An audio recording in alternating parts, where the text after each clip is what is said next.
Hi guys, welcome back to Dudley Central. I just want to take you through how I create landscapes on my layout. I get questioned this quite a lot, so if I just run through it with you and just create a little how-to video on it. As you can see, I've already started adding the cardboard for the hillside. All I've used here is the cardboard you get with packaging boxes. Anything that comes through the post tends to be used with this corrugated card, and that's perfect. Now I've glued this into position using rocket card glue, and I'm quite happy with it. What I've done here is I've got a height of 6.5 centimeters, and I've dropped it down by 0.5 centimeter as I've gone down to there. And this end here where the castle will go will be 5 centimeters above the board. And basically these help the landform kind of not only stand up but also give it a bit of shape. And then what you do is you add the newspaper in between. So I'll show you what you need for this kind of project anyway. So every layout that I've built, I've always used plaster cloth from Hobbycraft. It's only £1 a roll, and it's been successful on every build that I've ever done. So yeah, as I say, it's only £1 a roll. You can probably pick that up off the internet as well, but Hobbycraft's quite convenient for me, so that's what I always do. Secondly, you also need some newspaper. So what have I got here? Well, I'm not on commission for them. But yeah, this is what I'm going to use. I think I've picked it up from Wally, and this is perfect for that. And then finally, you're going to need a bowl of water. You'll be filling this up quite a bit. This bowl's probably not big enough. This was the only one I had to hand, but you could be sensible and have a bigger bowl than that. You should also have a pair of scissors for cutting the plaster cloth with, and that's that. So I should also mention, I've had to put masking tape on my truck because I've ballasted it. You wouldn't necessarily have to do this, it's just a precaution I'd like to take. Possibly it might be better to do it before ballasting. I've made this mistake by ballasting first, so the masking tape should do the job really. Okay, so I'll lead you on to the next step now. So the first step is really to get the newspaper down, as this is going to form your terrain, as it will. So what you need to do is you need to get your newspaper and scrunch it up in little balls like that. Now what I've learned over time is it might be easier to just get the whole thing and just scrunch it up. However, if you use smaller bits and build them up, you'll get a better texture overall. So all you need to do is place it in between your cardboard structures like so. But yeah, as you use smaller pieces, you're able to shape the hill better, whereas if you just use big large pieces, you don't have that option. It's also better to mark out where your hill is going to end. So actually what I've got here, the camera's not picking up too well, is I've got a line which is coming across here and following the contour of the hill. I've done this for two reasons really. Firstly, it's so that I know where my hill's going to end, and it's also to stop me from going too far to the trap, because I'm going to be putting catenary masts on mine. And if I just show you the spacer for the catenary mast there, my mast is going to come just short of the hill, and that's what I want with my layout. So I'll just show you me building this hill up over time, and I'll join you at the next stage.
Okay, so you join me at the next stage.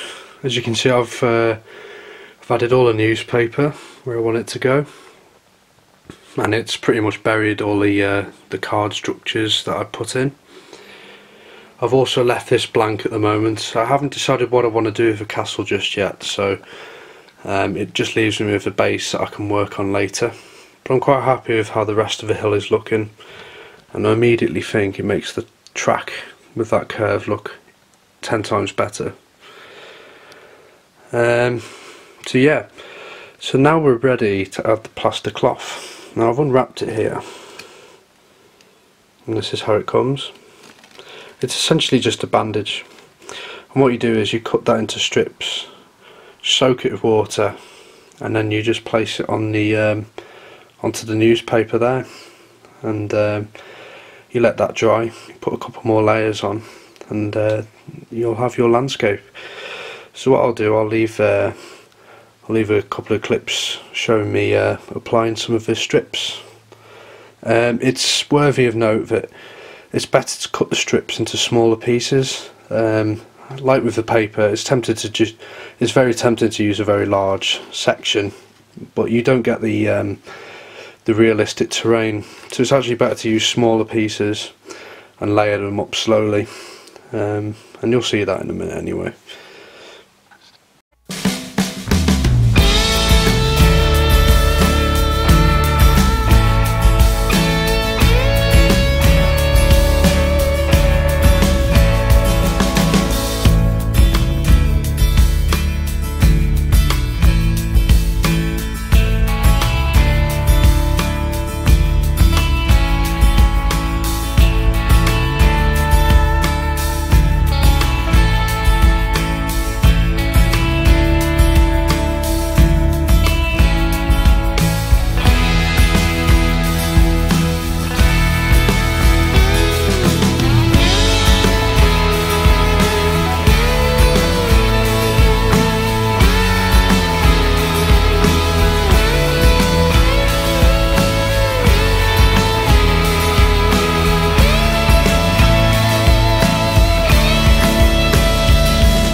So I've completed that.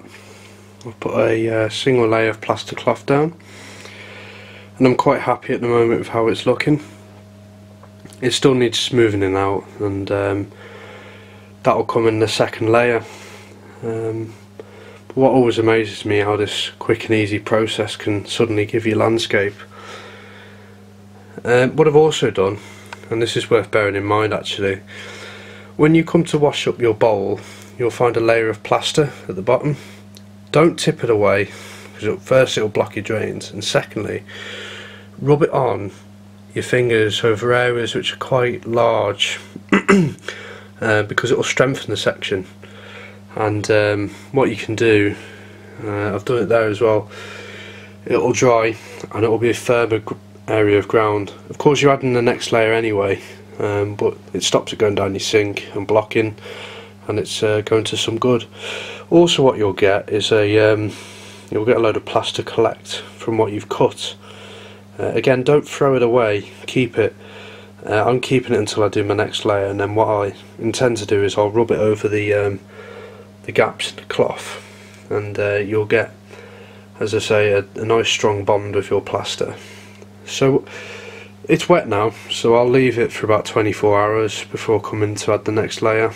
I'd certainly advise that, because then it's a stronger hillside then. So I'll leave it for 24 hours and I'll come back to you then. Okay, so we're here 24 hours later than where I last left you, and I'm quite confident that it's dry. It's gone quite solid. In this area in particular, where I added the extra bit of plaster, that's nice and solid. And potentially you could start doing work on this. However, I like to add an extra layer or two just so it firms it up, and it's better for adding trees on top because then you've got a really solid base then for that. So I'm going to continue adding layers and see how we go. I'll particularly be focusing on this area because I'm not quite happy with how it's looking at the moment. It's a bit weak and it's a little too bumpy at the moment for my liking. So once I add the extra layers, it'll smoothen this area out and I'll be happy with that.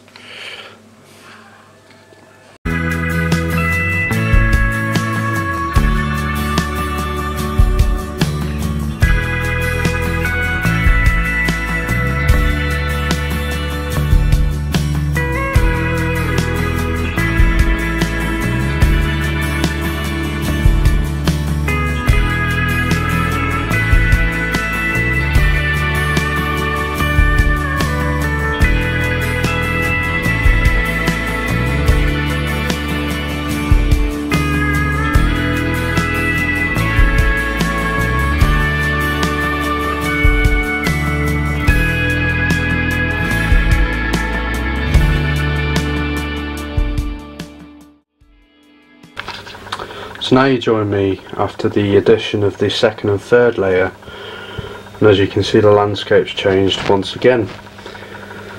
What I've also done is, as I mentioned earlier, this plaster pile which piled up here, I put into my water bowl, and swirled it around a bit, picked up with my hands, and I just sort of spread it with my hands on the hillside, and that was to fill all the little holes that you get in the plaster cloth. If there's anything like that, so it gets into focus. So when it comes like that, it comes on a netting, a meshing, sorry, and you get holes. What you want is a finish where the holes can't be seen, because once you paint it, you can leave it actually barefaced with the paint, and it'll look quite realistic still. Sometimes I see people do just the single layer, and you're left with this kind of appearance when it's brown, and it doesn't look very good, I don't think. It's worth putting those extra few layers down and adding the plaster like so. So I'm going to let that dry, and I'll show you the next stage of painting, and then this is ready for scenery really, this part. So yeah, so I'll let that dry. Again, I'll leave it for 24 hours. Okay, so once your plaster is actually dried, it's then time to add some paint, so that you can then add your scenics after. I'm always happy to use something like this. It's just a standard acrylic paint. This one's from Hobbycraft. There's only £1 a bottle, and it does the job. You can get it from Wilkinson's, Hobbycraft, Asda, wherever. Basically, it's just to stop this white coming through on your scenics. It's always a good idea to put a couple of coats of this down first before adding your woodland scenics, scatter, or whatever you use. So that's it, yeah.